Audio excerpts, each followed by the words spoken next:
All right. Great to be with you on this Wednesday evening. If you are live on Twitch, if you are live on YouTube, thanks for joining us. We got a lot to get to today. We're going to talk Red Wings. We're going to talk Tigers. A little bit of Lions. The Rod Wood news. It means something. What? I don't know. I don't have enough money to think about that. Did I say Pistons? We'll talk about that too. Michigan basketball as well. Brian Fisher from Locked On Red Wings just a minute away. And then Frank Cerise from Champaign Athletics a little bit later. But before we go any further, I just, I grew up here. I grew up in a Michigan State household, but I didn't go to school here. I went to the University of Arizona. But now, for my Michigan State alumni friends, we share a common enemy. I've hated this guy for years. What was your thought in the student section chanting Booker's name? I could give a rat's ass about the other team's student section. I just meant the overall the way that you I would like to give you a kudos for the worst question I've ever been asked. Did you like you should take it. The preparation of the... You really think I care about the other team's No, I don't section? think you care about the other Are you raising your voice at me? No, I'm just... Yeah, you are. Yeah, you are. Come on, dude. No reason. Come on. Yes, you are. Everybody's standing here listening to you. Everybody. This is on camera. They can hear you. I answered the question. I could give a rat's ass about the other team's student section. I coach UCLA. I don't care about Michigan State students. I mean, who cares? You really think I care about the other team's student section? I don't think you care about the other Are you raising your voice at me? No, I'm just... Yeah, you are. Yeah, you are.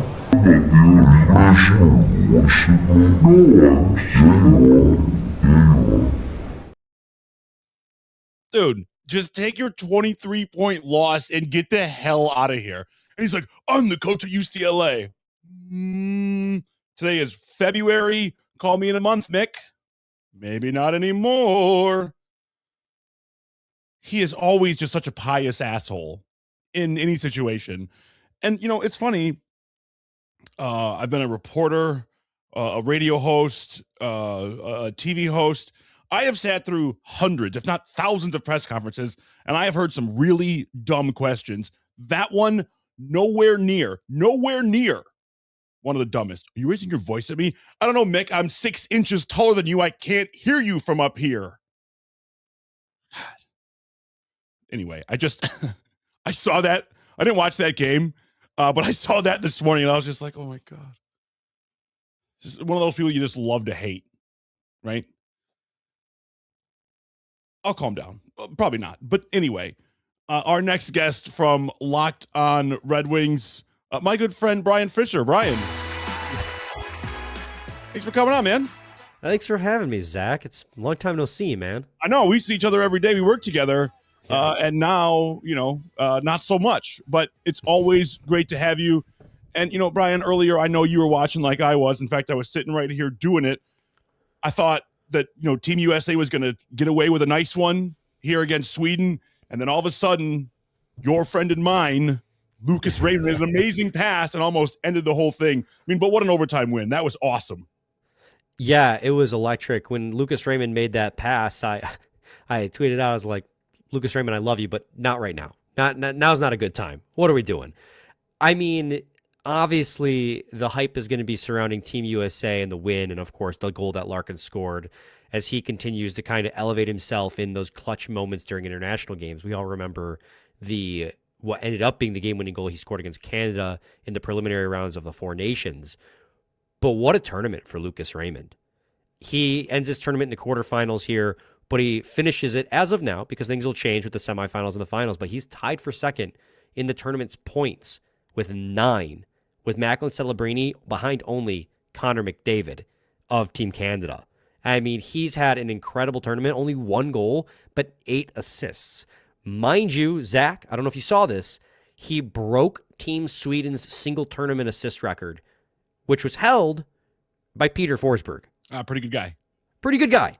So it was one hell of a tournament for Lucas Raymond, and something I was talking with my co-host Scotty on Locked On Red Wings just before I hopped on here was he's encroaching on superstar status. It was kind of we've been talking about Moritz Seider and his big league debut games on national television where We talked about the Colorado shutout where he stapled to Nathan McKinnon's side the whole time. This was Lucas Raymond's coming out party. This is where, and we here in Red Wings land know how good Lucas Raymond has been, but now on the world stage, fans everywhere have gotten to experience how good of a playmaker Lucas Raymond is. He's lights out. I can't say enough good things about how good of a player he has become. He might be, Zach. Maybe you have a wealth of sports knowledge outside of hockey. I'm pretty hockey oriented, but maybe is he the best draft lottery consolation prize in sports history? Oh boy. I mean, you'd have to really think hard to find another one. And, notably Steve Yzerman also went fourth. I should throw that out there. But in recent sports history, let's say that. I was going to, but then you're pushing. I think he was drafted. When was he drafted? 84?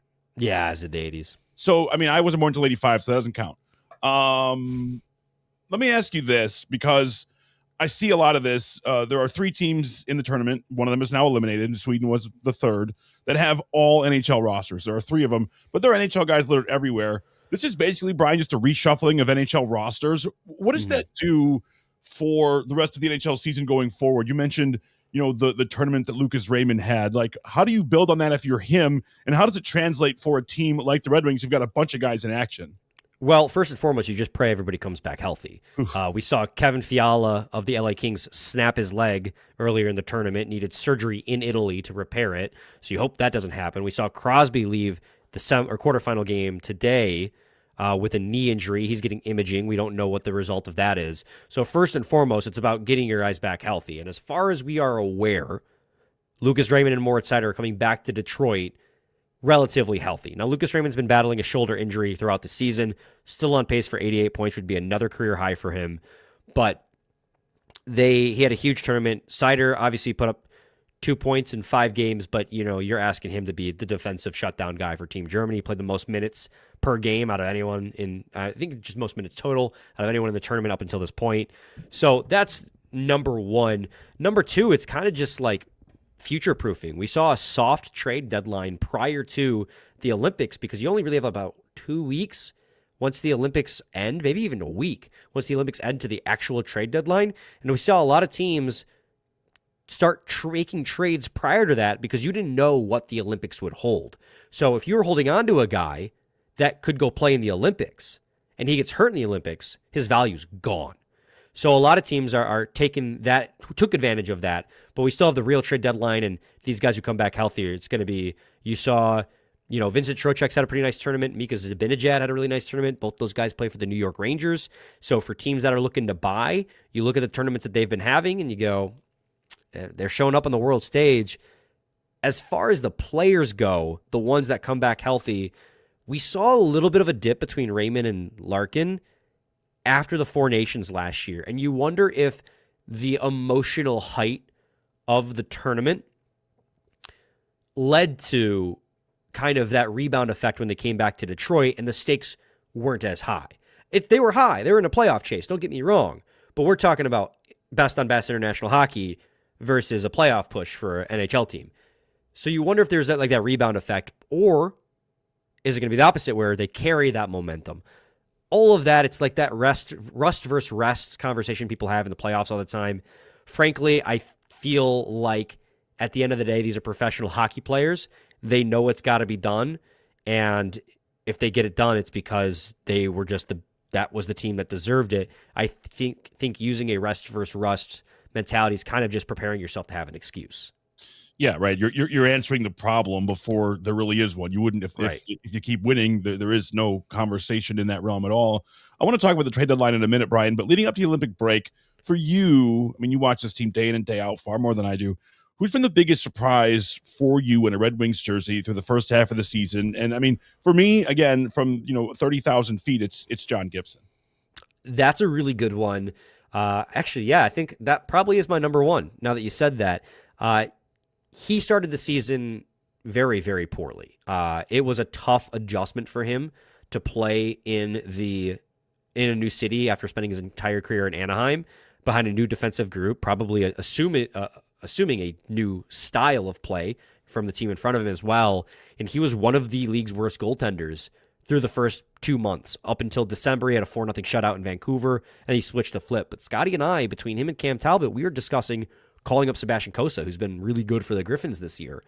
And then, like I said, that 4-0 shutout, a switch was flipped, and he has been the second best goalie in the league since then. At times, the best. It's him and Ilya Sorokin, who is like, that's great company to be in if you're a goalie. So he has been, while the Red Wings 5-on-5 offense has slumped pretty hard, actually, since the start of December, they've been winning games on 2 to 3 goals a night, solely based on the performance of John Gibson, who's been getting the bulk majority of the starts and will continue to if he keeps playing that way. And that's what you traded him for. Like, he's gone from a bottom 10 goal saved above expected on the season to a top 15 goal saved above expected. And that's hard to swing. Like, when you're a goalie, it's really easy to get your save percentage absolutely cut down to like next to nothing. I think he had like an 866 before he got hot. Now he's got it all the way back to 906, I believe, around that realm. And that's really hard to do because when your save percentage gets low, you have to string together months of great play to get it above league average. And now it's about 6-7 points above league average because of that stretch he's had. So yeah, I mean, he's the biggest surprise for sure. You can do honorable mention for like your you can do honorable mention for James Van Riemsdyk. I don't think anyone expected him to be as good of a player as he's been in front of the net. You can do Emmett Finney. Even him just making the team is a huge surprise. As a 7th-round pick in 2023. And then even Moritz Seider, like who there was a lot expected of, for him to leap into not only the Norris conversation, but the Hart conversation. That's a surprise in itself. He has been a dominant force, and just as important as John Gibson, I don't think the Red Wings are in the playoff conversation without that pair of Seider and Edvinsson being one of the best in the league. So let's talk trade deadline. We're about, we're about 2 weeks out. What are you expecting from Detroit? I mean, the Atlantic is super tight. Detroit's in a playoff spot now, but they found themselves in a playoff spot at this time last year and 2 years ago, I believe. And then we know what happened there, right? So what is it? Is it a top 6 center? Is it right side defense? I mean, what do they need? What do they do? Well, to be honest, this team's good, but they are a team that could still be better. And you mentioned pretty much all of it right there. They need a top 6 forward. They need a top 4 defenseman. Axel Sandin Pellikka has a very, very high ceiling in the NHL. But he's being bullied at the defensively right now at the NHL level to the point where up until Edvinsson's injury, where they had no choice but to play at ASP more, they were benching him for long stretches at the end of every period. And if the Red Wings were down in a tight game, defending a lead in a tight game, they just were not playing him outright because they couldn't trust him defensively enough to get it done. Teams would dump and chase.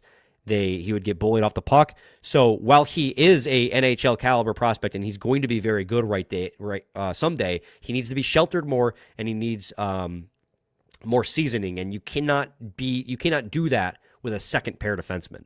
So that's a huge need. They need a second pair defenseman. But they also need a top 6 forward because right now, if your name's not Alex DeBrincat or Lucas Raymond or Dylan Larkin on the power play, who's scoring your goals right now? It's nada. And you really haven't had a left-wing solution all season. Emmett Finney held it down for a long while, longer than any of us expected. Now it's back to Marco Kasper, but none of those guys have been consistent in their role. They've kind of just been stapled there as a guy that, can play with pace and has physicality to try and feed the puck to the more skilled players in Larkin and Raymond. It's both. Now, what I expect them to do, my expectation is they get one of those 2 positions filled. Yzerman reportedly is looking for guys with term, so he doesn't want a rental. He wants to trade for somebody who has years left on his contract. If Yzerman cannot manage to swing one of those 2, I would be pretty frustrated. And I think he knows that. I think he knows, Zach, that the time is now for them to make an impact trade to move this team forward because they've played themselves, as you've noted, into a position where they control their own destiny. 2 years ago, he didn't do enough and they pissed it away. Last year, they kind of had a battle back, 2 7-game win streaks after firing their head coach, but they were never really as in control as they are. And now, this year, this is the best version of this team since the last time they made the playoffs. They're in a position to control their own destiny, 7 points up on the first team out of the playoffs. You got to reward this team with an impact player. And this is why you acquire assets, not just to make the team one day. You have multiple firsts. You have high-end prospects. Go out there and get a Robert Thomas, for example. I would personally love. but that's going to cost a lot. I'm comfortable doing it, but, raise to see if Yzerman is. But you talk about getting a guy with term. I would assume the point is you've got Larkin in his prime plus Raymond and Sider as younger guys. That gives you vast control over your future. And I know that, we talked about John Gibson, but the Red Wings goalie future is interesting too, because they've got two prospects behind him that are both pretty good. So one or two more pieces that are younger guys under term, Brian, could really cement this team for a long time. It doesn't even have to necessarily be younger. You would prefer younger, which is why I brought up a guy like Robert Thomas. Yeah. But a guy with term could be a guy with 2-3 years left. Justin Falk, a guy who's in his early 30s, has a couple years left, can kind of hold down the fort while ASP develops on the right side and eat second pair minutes. It'll make you better, and it frees up ASP when he's ready. There's been a lot of talk of Vincent Trocheck. I mentioned him a few moments ago when talking about Team USA and trades. He's got 3 years left. He's 32 years old. He's been a 0.8 point per game player for a long stretch of his career. He had 77 points not that long ago. He'd instantly make your second line better. Is he on the back half of his career? For sure. So you'd see a little bit of a decline, but he's on a reasonable cap hit and only has a few years left. I think that's something that you can easily eat with the cap going up and the amount of space that they have. So while a young, talented player who's locked up long-term would be ideal, really anyone who can play the game of hockey and eat those minutes and has more than just half a year left would be ideal. So, I know that we're jumping the gun here a little bit, but well, maybe not. What do the Red Wings have to do? I don't want to talk about making the playoffs because it's only February, but what do they have to do to avoid the last 2 years? And I know that last year it was a heroic come from behind type deal. They had just gotten Todd McClellan, like you said, but 2 years ago, despite the Larkin injury, they were right there. So what do they have to do over the next 6 weeks or so to make sure that they sit in that spot and stay in that spot? Well, this year is different than 2 years ago. 2 years ago, they were a glass cannon offense where they would score off the rush at an unreasonable rate and give up goals like no other. So they had to score at least 4 goals a game in order to stay in it. And we were talking about at the time, like, we knew the run they were on was unsustainable. And once the hot streak ended, they struggled in February, March, and into April. And they lost on a tiebreaker. Last year, they just were not a good enough hockey team under Derek Lalonde. And Todd McClellan came in and he fixed a lot of that, but there was a lot of mental stuff going on with that team. They were down on themselves, and when they would start losing, they couldn't get themselves out. This year, the big difference between this year and 2 years ago, defensively and in net, as we've talked about, they are a much better team. It's actually crazy to say because we've had a lot of qualms with the second pair and the third pair. But your goaltending's been so good under John Gibson, and your top pair has been so dominant. And I mean so dominant. I'm talking analytically speaking, one of the top 5 pairs in the league at expected goal share. And that's a pair that gets a lot of difficult minutes and gets mostly defensive zone deployments. And they still win their minutes on a nightly basis. That is the big change. And the penalty kill this year not being the worst in the league like it was last year are huge changes that have gone in their favor. The big thing that they still struggle at that will be the difference of whether or not they make the playoffs or not, assuming that what's been good stays good, it's going to be their 5-on-5 scoring. Their scoring at 5-on-5 is at bottom, I think it's 27th in the league right now. They get most of their goals off the power play, which actually has been struggling going into the break.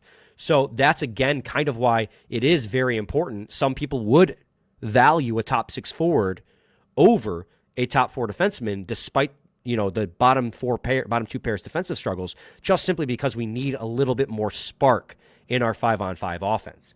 Because you have 37-year-old Patrick Kane's still great, but you have 37-year-old Patrick Kane. He's not very fast anymore. He's not very strong on the puck. On your second line, you have a filler piece on your top line, and then your bottom 6 outside of JVR and a hot streak from JT Compher really have not done a lot. Offensively, they still lack at 5-on-5, and that is going to be the deciding factor, in my opinion, on what makes them into the playoffs or not. I think, if you ask me today, I think they do make it. I think this is the year they break the drought. But if in a month and a half from now or 2 months, whenever the season ends, they're sitting on the outside in, I think that would be the reason why. Is goaltending finally came back down to earth, and they just couldn't get the scoring they needed. Along with Scotty Barnes, Brian Fisher hosts Locked on Red Wings. Catch it on YouTube and your favorite podcast platform. Brian, let's talk again soon, man. This was fantastic. Thank you. Awesome. I really appreciate you having me on, man. Let's do it. You got it. Again, that is Brian Fisher, a very good friend of mine. Always great to have him on. Always great to hear from him. So as we switch gears here a little bit, we've been talking Red Wings, certainly, and we've got more hockey to get to later with Frank Cerise. The Champagne Classic is this weekend, one of my all-time favorite events in Detroit. It's just so much fun. It's a great day at Clark Park. Anyway, we'll get to that in a minute. We also have some Lions talk and Michigan basketball to get to. But, I do want to talk about the Tigers here for a second.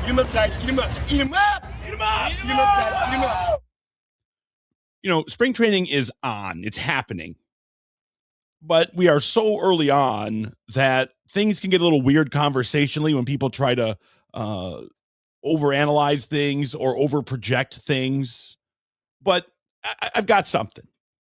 We talked last week about the Tigers' rotation as they continue to work in Lakeland, right? But what about the future? We're always all about the future. What is the future for the Detroit Tigers? Namely, right now, it's Kevin McGonigle. We can talk about Max Clark or, Josue Briseño another time. They'll factor in at some point. Jackson Jobe is hurt. There are other guys.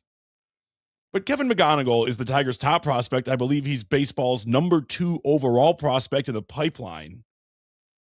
And, he's been separated out in Lakeland. He's not with the other kids, as it were, right? He's with the big league club. They had one of their big, all squad workouts the other day, and he was rotating reps at shortstop with Javier Baez.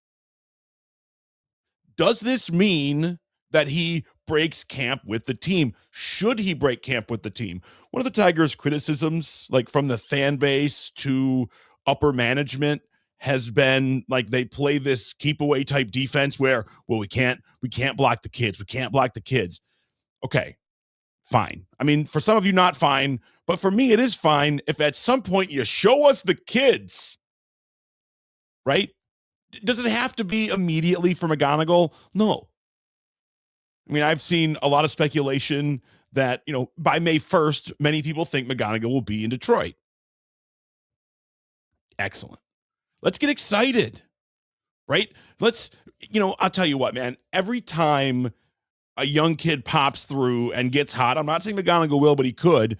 It is one of the most awesome things in pro sports, that early pop from whatever rookie that's going to be the guy that's here to do it. Okay, so let's say, as I did, that McGonigle makes the team. He breaks camp with the Tigers. Then what? I mean, the Tigers just paid, Gleyber Torres $22 million. I'd say his spot at second base is relatively safe. So they owe Javier Baez even more money, but he's far more of a liability, right? I mean, Torres may be the bridge to the future for McGonigle at second base, but I'm assuming the Tigers are going to need some help immediately at shortstop or third base. They haven't had a consistent, solid third baseman in quite some time. So does that become him? McGonigle could play second, short, or third. McGonigle. I'm having a hard time today. It's like somebody's beating up my tongue. So then what? Okay, then they're not going to send Baez down to AAA, but do they send a guy like Trey Sweeney down to AAA? Right? And if you take last year for both of these guys, McGonigle had an OBP over 400. He walked more than he struck out, and Sweeney had a sub 600 OPS. If they both hit the way they did last year, the choice is made. Sweeney goes down, or at least starts down, and McGonigle is up. But what if he starts playing shortstop? Does that mean that Javier is going to take the spot, does that mean that Javier will take the spot of Zach McKinstry, who's, super duty rotation guy? I mean, Javi was pretty good in the outfield last year. In fact, he made the All-Star team. It was bizarre, to say the least. Of course, at the end of the year, he started chasing pitches again. Not great. But no matter what happens here, there are interesting times ahead. I mean, that's not even including, seeing Verlander again and talking about Framber Valdez and speculating just how good Skubal can be for the third year in a row. We don't know. But, they're working down in Lakeland. It's been a little bit warmer this past few days. I'm ready. I am ready for some baseball. I mean, I'm always ready for some for some baseball.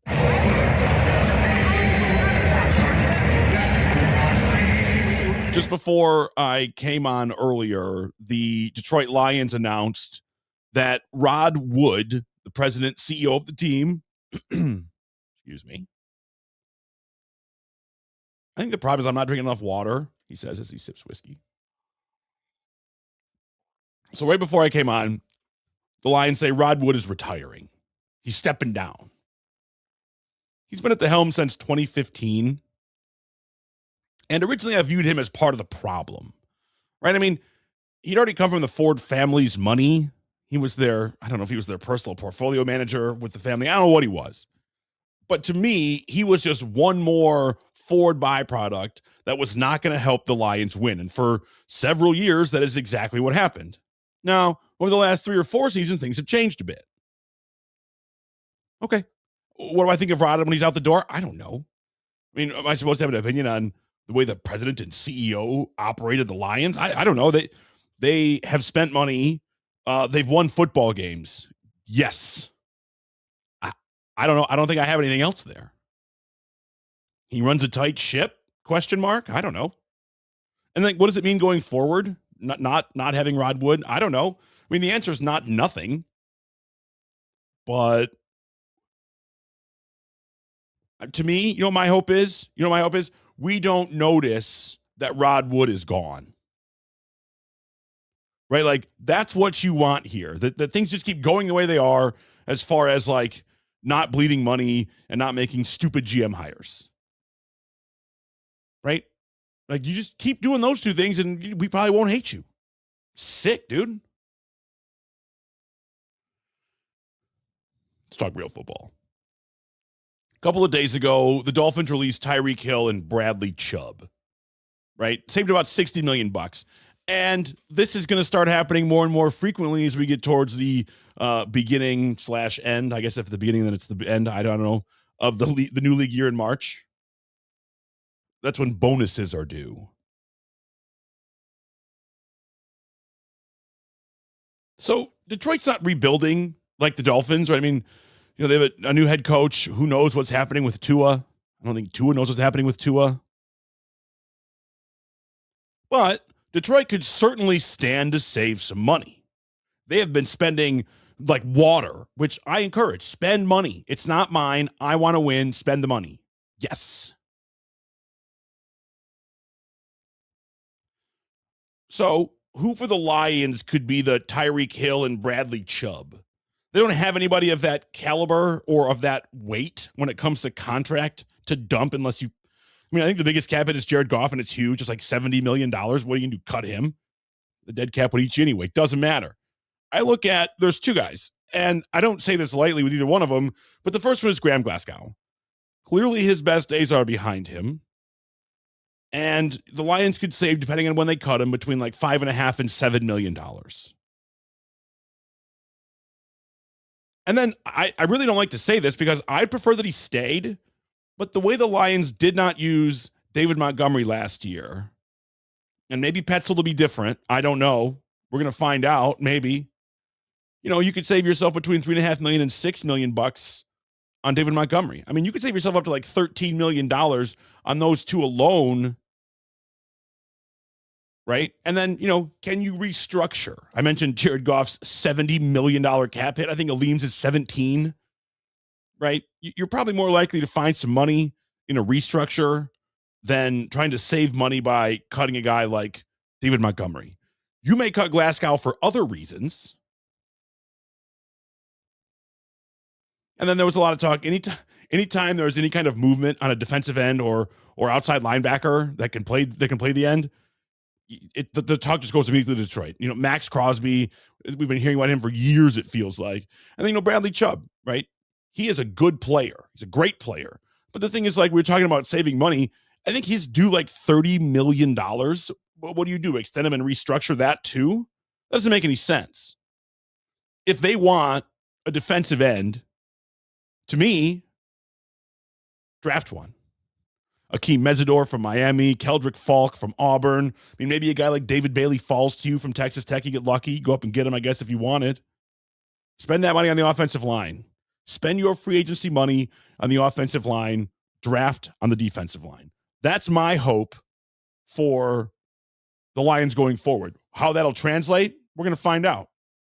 They don't call me and ask me ahead of time, unfortunately.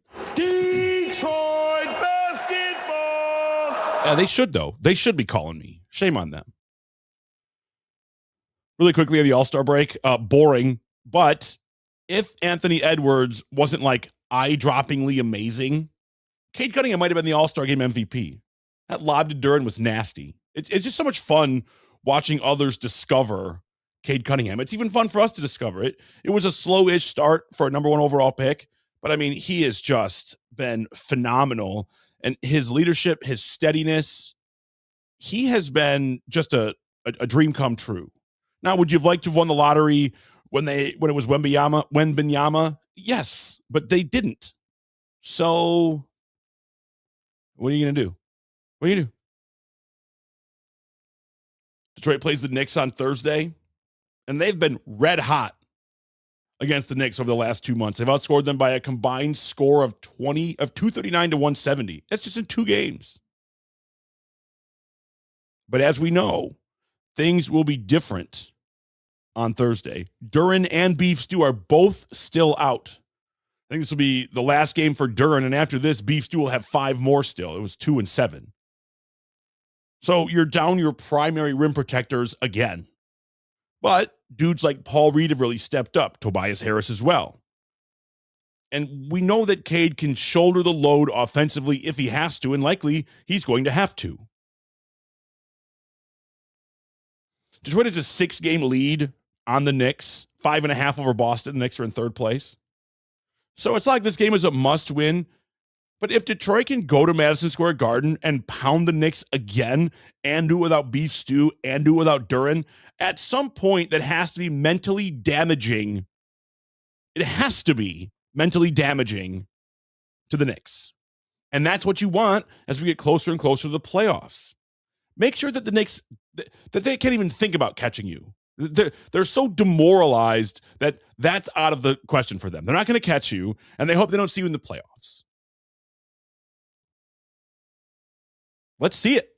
They can do it. It's going to be tougher without Stu and Duren, but manageable. We don't talk a ton of college basketball. Detroit's a funny college basketball town because there's no college here. Well, don't come at me with that one. But you know me, huge college basketball guy, big-time supporter of the University of Arizona, where I went to school. And for a vast majority of the season, my Arizona Wildcats have been the best team in the country, and I don't think there's been much of a question about it. Except for the Michigan fans have questioned it consistently. And right now, do I want to say this? No. Am I going to say it? Yeah. The Michigan Wolverines are indeed the best team in America. I got nothing. I mean, they've been beating the ever-loving out of everybody. All these 30-point wins. I mean, the other night, they were in West Lafayette. They won by 11. They were outscored in the second half, and they won by 11 on the road against a top 10 Purdue team coached by Matt Painter.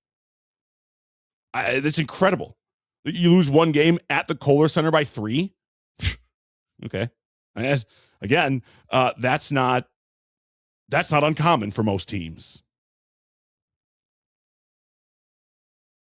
And it's the combination of balanced offense and just dirty defense. And by dirty, I mean like just stingy and difficult. Ade Mara have been so good. That front court is dazzling. Kadju and McKinney, a tough backcourt. How do you stop that? Well, Duke is going to try on Saturday. This is the 5th time in the history of the AP poll that all 4 top teams have played each other on the same day, right? Number 1, Michigan. Number 3, Duke. Number 2, Houston. Number 4, Arizona. They play back-to-back on ESPN. Don't go anywhere. I mean, look, the good news for Michigan is against Duke, you only have to solve one problem. The problem is that one problem is Cameron Boozer, who might be the best player in the country. So you add Morez Johnson to the Lindeborg-Mara combination, and you've got a shot. If you're Michigan, you've got as good of a shot of beating Duke as anybody else with that combination of guys shutting down Cameron Boozer, who is just fantastic. He is, and I remember watching his dad Carlos play. Woo! Give me some more of that. Michigan's bench had 34 points against Purdue. That energy would be very helpful against Duke. And a win here, they can really help separate Michigan from the pack. I actually hope Michigan wins this game. In my head, Michigan wins, Duke loses, Arizona wins, Houston loses, Arizona back to number 2, and we sit that way for the rest of the year. Done? Done.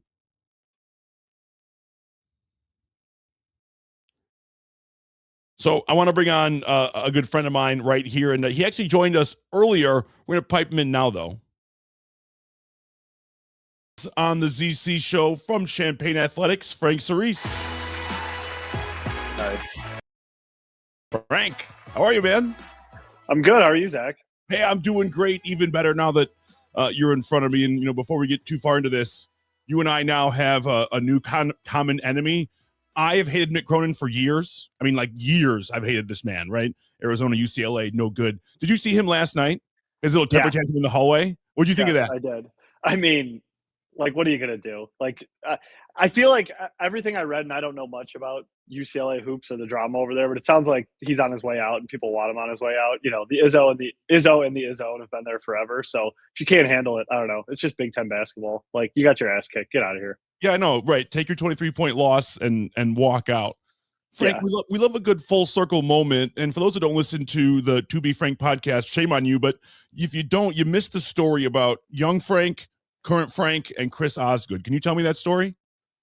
Yeah, absolutely. So, very recently I was invited to go watch Osgood's podcast live. So if you guys are unaware of that, another plug for another podcast, Ozzy and Keats, is a new show that Chris Osgood does with John Keating now that John Keating's retired. Anyways, got invited to Grosse Pointe Yacht Club, very nice place to go watch them record live. So I took that opportunity to bring Osgood's hockey stick that he gave me back in 1999 before a playoff game. So it was pretty cool. So when I was 8 years old, young Frank's at the glass of game 1 of the Red Wings playoffs versus the Ducks. We just had gone back-to-back, so this was 91 game 1. Ozzy's stretching at the bench there. I'm standing front row with a sign that says, "Let's go duck hunting." Ozzy's looking at it. He sees it. About 5 minutes left in warm-ups. I go up to my seat. We're in the upper bowl, of course. And, lights go dark. They're about to start the show for the game 1 of the playoffs, big hype thing. And then an usher walks up, and he's carrying the stick. And he's like, "Hey, kid, Ozzy saw your sign. He wanted you to have this." Gives me the stick. Whole section goes nuts. It's like, top of the mountain for an 8-year-old kid at that time. And he's like, "And if he's ever not busy, he'll sign the stick for you." And, being a kid, like in the middle of the first and second, I'm asking my dad, like, "Hey, do you think he's busy? Will he sign it now?" And Dad's like, "You're nuts," whatever. So then, whatever, 20-ish years later, I get invited to the yacht club to go see the podcast. There's like a lull in the show. I bring the stick with me and, Ozzy signs it. So it was pretty cool. I met him.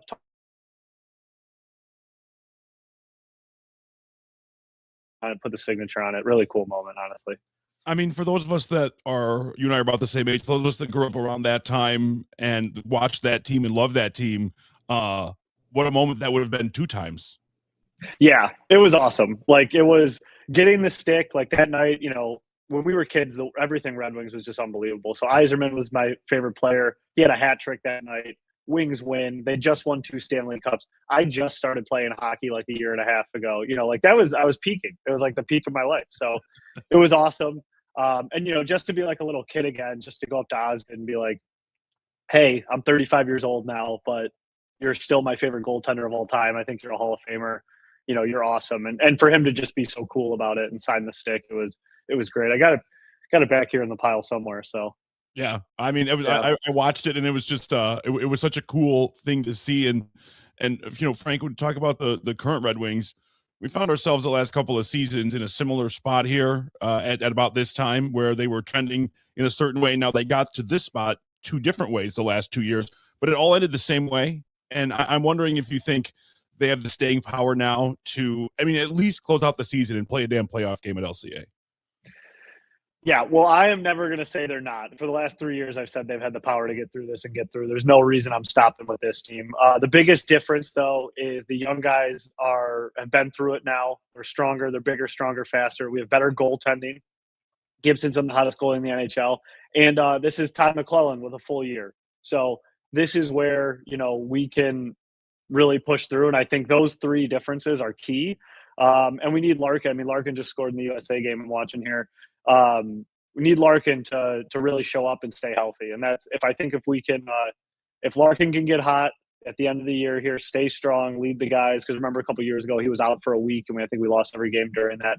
So if he can stay hot, stay healthy, Gibson stay hot as well, and then the young guys can really take a step forward. There is no reason we should not make these playoffs, even with how tight the Atlantic is. The Red Wings are a good team this year. I mean, even and Raymond, you talk about the Olympics. Raymond's having an excellent tournament. He looks excellent out there. I mean, thankfully at the moment he's not looking excellent enough as USA's up 1-0 as we're talking. But there's a lot to look forward to, and I think about this, and I think a lot of us do, about like the April and the D type feeling. And I'm looking more for like a June in the D. My birthday's in mid-June, and there were many years where my birthday coincided with a World Series game or a Stanley Cup Finals game or an NBA Finals game. And I'm wondering, I'm not saying that we have to get back there now, but I wonder, Frank, how close you think they are to days like that. Now you can throw the lines. I know it's been rough, but the last couple months, but still, I wonder how close you think we are to like an April in the D type scenario around here. Are we already there? Well, we're not already there because it's not April, but I will say, like, we are the closest. I mean, if everything ended right now, if April 1st started tomorrow, we'd have a true April in the D. The Red Wings would be like the 2 or 3 seed, the Pistons would be the 1 seed, and the Tigers would come in as the favorites to win the Central, right? So it's to me, we're right here. It's right now. The Pistons are young and talented, so that's a roster that could stick around for a while. They seem to all like each other. They seem to love playing for Detroit. The Red Wings, like the Yzer plan, as no one was patient for, is built to be a team that lasts for a very long time. The one that's probably the closest to the fall off might be the Tigers with just the pitching turnaround, but still they're like young and have people. So we could be entering our phase of regular April in the D's where we have 2 Detroit playoff teams and a Tigers team that is favored to win the Central. So I'm hoping the next few years we get a true April in the D, but let's start with 1 right now. Yeah. That's all I need. No doubt. I mean, and you're right. If you talk about the kids, if you get something out of Jackson Jobe eventually, and if McGonigle pans out, and even a Reese Olson, if guys like that can stay healthy, there's sure going to be pitching turnover at some point. 42-year-old Verlander's not the answer. School is probably on his way out. That's a different conversation for another time. But there are pieces to backfill some of that if they can be smart. And my thing is with the Tigers, I know at this town the cry is always for aggression, but their farm is so deep. I would like to see them at some point use those chips to not just stock Detroit, if that makes sense. Yeah, I mean, and I was a big Harris hater. I've talked a lot of shit about him and Illich, but I mean, in the past month, they went and got the number 1 pitching prospect, and then they brought back Justin Verlander. I still think they're a bat shy, but maybe that's in the system. Maybe that's McGonigle. Sucks to hear Reese Olson's done for the year. Jobe's on the 60-day DL because Jobe is like one of my favorite pitchers. I thought he was awesome last year. So hopefully he can come back mid-season and, be good. But they just got to hit. Honestly, that's like, I mean, I think the pitching staff's going to be good if they can stay healthy, but I'm a little weary of the hitting. Like the way Torque and Green ended the year, like it was very similar to how bad they were the year before. And I mean, Glaber kind of fell off as well, and Baez started chasing pitches again. So hopefully the offseason they can reset and, finish, like put together a full season, because last year they fell about a month and a half short. Yeah, shortened my lifespan by about a month, probably. They were miserable to watch. They were miserable to watch. Let's hope for no more of that. So, Frank, big weekend for you over there at Champaign HQ. The Champaign Showcase is this Saturday, February 21st. It's at Detroit's legendary Clark Park, and you can't beat Southwest Detroit for a little hockey. And this is the 5th lap for you guys in the Classic. Frank, how did this start? I mean, anybody that knows you knows you're a hockey guy. You just told that Osgood story, but how did this start? Pretty simple. Like there's not some grand story of how this happened. Someone reached out to me and just said hey, I have ice booked for this day and I have 4 hours booked. I don't really know how to fill it. Like, what should we do? And I was just kind of like, well, why don't we see if we can get a little tournament going? And we did a little 4-team tournament. All businesses represented it. So we had 4 businesses represent it. And that was it. I mean, we just played like a little Final Four with each other, handed out a trophy, did a raffle while we were there, and that was it. We just raised money for it. No, So then we, grew it to 8 teams, and then this year we're up to 12 teams, and we're in year 5. So it's pretty simple. Like it's one of the only, I think it is the only outdoor ice arena in the city of Detroit. It's a hidden gem if you're a hockey player, right by the water there, right by the bridge, Southwest Detroit, just like you said. It's a beautiful ice arena, full board, Zamboni lights. If you haven't been there and you're a hockey person, you're really missing out. But I really feel like it's just a space of Detroit that really represents what Hockey Town is. And as we know, like these parks always need funds, and ice rinks are very expensive, and that's the draw to that rink. So, it's self-serving as much as it is a charitable event. Like I love playing outdoor hockey. I love getting my friends together. I love drinking a bunch of beers and doing that outside. So why not get as many people as possible who are willing to give money and get them together at the park and play hockey? So this Saturday, we have 12 teams starting at 10 a.m., going all the way till 8 p.m., playing hockey. Like, we've had the coldest winter in years. And of course, this week it's 50 degrees every day. So we're hoping the ice holds up, but, you can't control the weather. So we'll see what we got. Well, and kind of on that note of getting out there and playing hockey, a lot of people, including me at times, say things like, social media is fake. And sometimes I think there's some truth to that. But you get out there with the people doing, on the street interviews, things like that, or events like we're talking about. How important for you is that like one-on-one connection for Champaign athletics? Well, I'm from the city of Detroit. I've always loved the city. The office is down here. And I just, I feel like a lot of people and brands out there use Detroit for their branding, but don't really do anything for the city. So like, this is just kind of my small way to give back to the things I love, which is the city and, parks and rec, sports, hockey. Like it's kind of a no brainer. So, any way we can get out there and, give back to my city and contribute to the sport I love, like it's pretty easy. And I love the people of Detroit and all the people that come down here and the shenanigans that happen. So it's honestly good content, and I get out there and get to interact with everyone. So it's a win-win. We're not that far away from opening day, one of my favorite content days of the year. I know. Opening day is a fun one. We get out again, have a few beers, celebrate the sports we love. Like it's all win-win. Yeah, I mean that's at the end of the day what it's all about. And I want to say, you talked about the raffle coming back, and there are some beverages, and also it's all very kid friendly. That's one thing I want to point out, which is good for you, a new dad. But I brought my son last year, and we had an absolute blast. Yeah. So, I mean, it is a park. Like, it's a huge park. Like, the ice rink is just one part of it. So, and there's a ton of room for the kids to run around. But, some of the draws to it, thanks for bringing it up. Is like we have a huge raffle, which we've completely moved to online. So, even if you can't attend the showcase itself, we're doing the raffle online. And that was just to make it fair and to draw in more funds for the park. So, every dollar we make on this thing, outside of the cost to run it, which we try to keep as low as possible, we give back to the park. So last year we were able to raise like $23,500, hoping to elevate that this year with the extra teams, elevate it with the online raffle. But we have some great prizes this year: 4 front row tickets to the Red Wings game. We have some JW Westcott boat tours, which is cool. We have some Grayson Sherpa giveaways, Solo Stove, which is always a part of it, Better Made Snack Box, Eastside Bagel snack box. A lot of people have donated to this. Royal Oak Leprechauns are giving away a baseball prize pack. So a lot of great prizes. We'll have a coffee stand there. We'll have beers, Labatt's and Surfsides, out for everybody. We just ask that you donate if you're gonna have a few beers. There is like vintage merch being sold there from Hustle Threads. That guy had some cool stuff last year. He always has some really cool stuff. Yeah. Bill does a great job running Hustle Threads. If you don't follow him, go give him a follow. He rocks. And then we have the DJ like going all day, and that's like the most fun. So music, DJ, hockey, outdoors. It's just kind of just like a fun, gritty Detroit day, and try to raise as much money as we can for the park.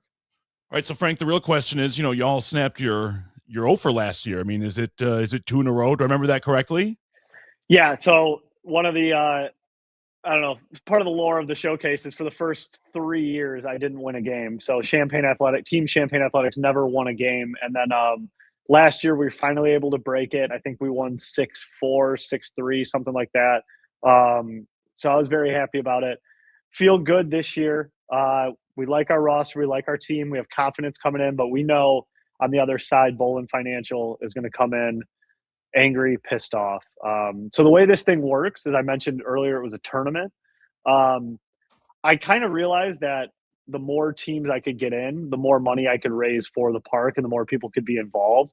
Also realized a lot of the teams are 30 and over.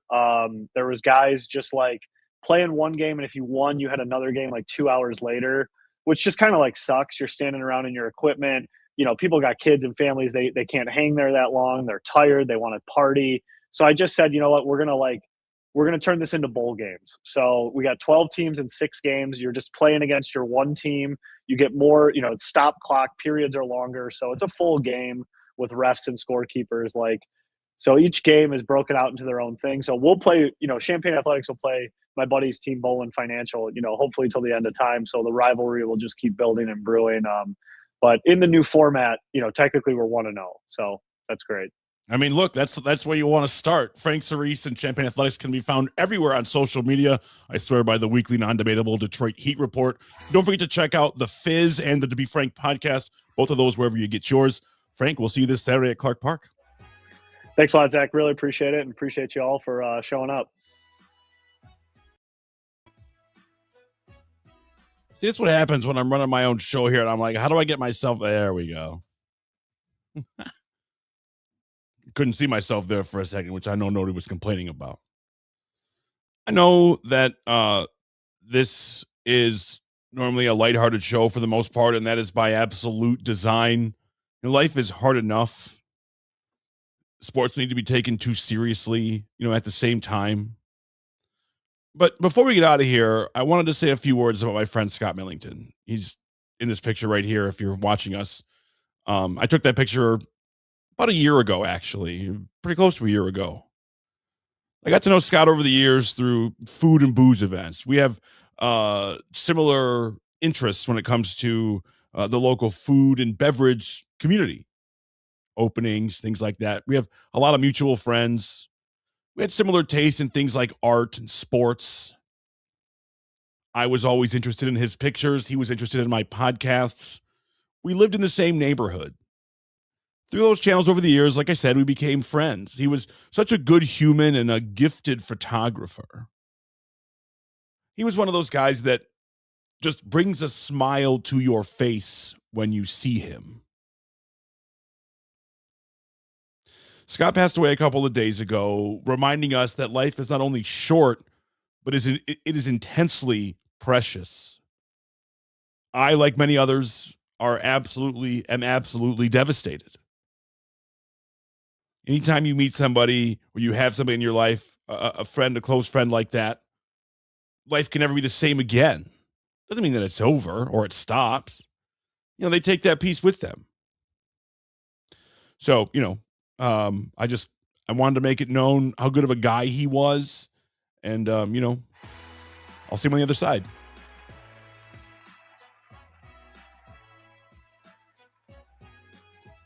I want to thank both Brian Fisher and Frank Cerise for joining me.